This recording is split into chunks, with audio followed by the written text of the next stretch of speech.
Is there even such a thing as too many features?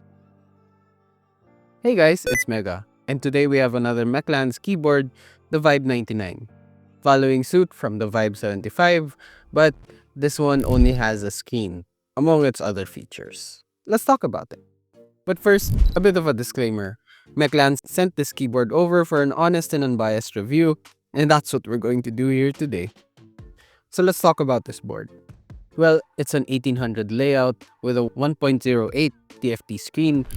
More on this later. It has some nice PBT double shot keycaps, textured, and the print is pretty clear and nice. It uses Mechlands' own cream mint switches, which we saw from the Vive 75 as well. It has a long pole stem, so it would be great on a board like this. The board has a hot swap south-facing PCB with Berkey RGB. The PCB and the PC plate also has flex cuts, and they're all mounted in a gasket mount. So you can get a bit of a softer feel on this board. Of course, between everything, you have your sandwich of foams, your PE foam, plate foam, and the foams under the PCB. Of course, the board is tri-mode, that's 2.4 GHz, Bluetooth, and wired connection, and the mode switches are on top of the board. It's clean, but it sticks out ever so slightly, especially the dongle. You have your port of the dongle right there.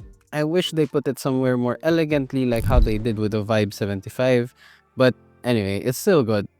One thing I wanted to discuss was the software of this board. I think it's important to know when you're buying a mechanical keyboard, you can at least remap some of the keys, something you can use it to increase your productivity. That's one of the key advantages of having a mechanical keyboard in this day and age.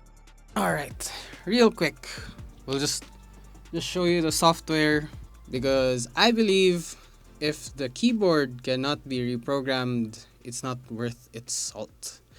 So yeah, you have your Mechlands Vibe99. It's an 1800 keyboard like I discussed, and yeah. So first things first, you have on the screen, you have your top layer and your FN layer. Now, in the FN layer, I suggest in the FN layer is where you do all your modifications. If you plan to just keep your board as is and not put like a different keycap set on it. So in the FN layer is where the FN layer basically means when you press and hold the FN key and then press the other key. What I'll show you today is FN end. Alright? So the FN end, I want to make it like, let's put something basic on it. Like let's say we'll put it as an Alt F4, right? So what you do in this Mechlands software is just simply right click. When you do, put on the custom function. Now you'll see here, you can type in the function F4, press that, click that, and then press F4. And if you want Alt with it, just press that, click the checkbox on the Alt box, and then apply. So once you do that, now of course you have to like I said a while ago, press FN, press end, you get your Alt F4. Let me show you in this key tester. Alt F4. So there you go. So FN plus end, you get Alt F4. That's if I want to program it like that, and you can do it with other mods or other shortcuts as well.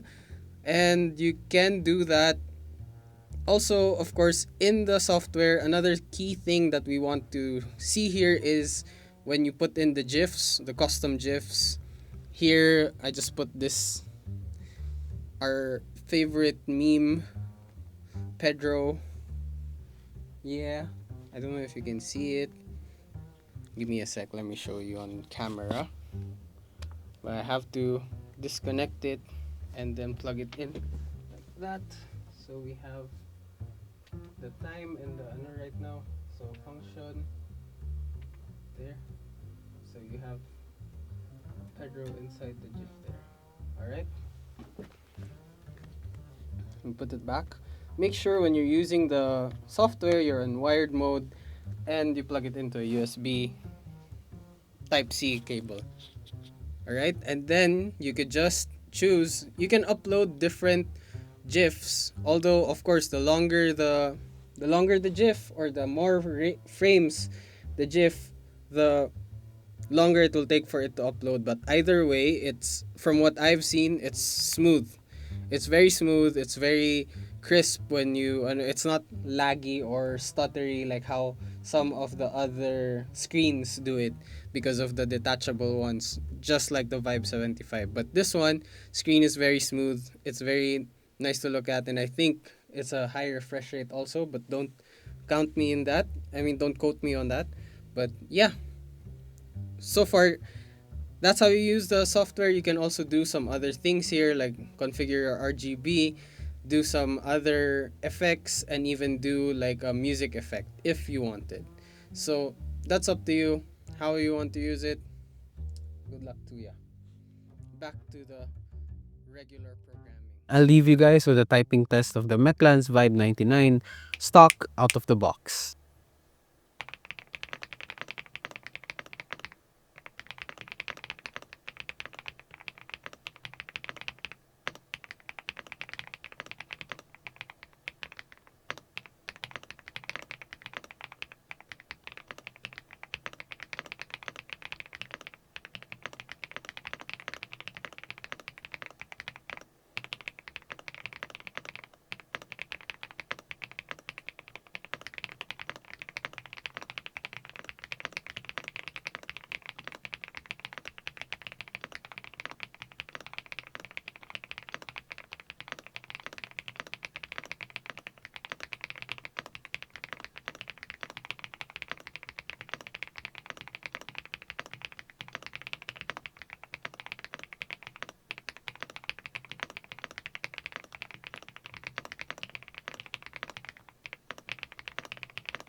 So what did you guys think of the sound of the board?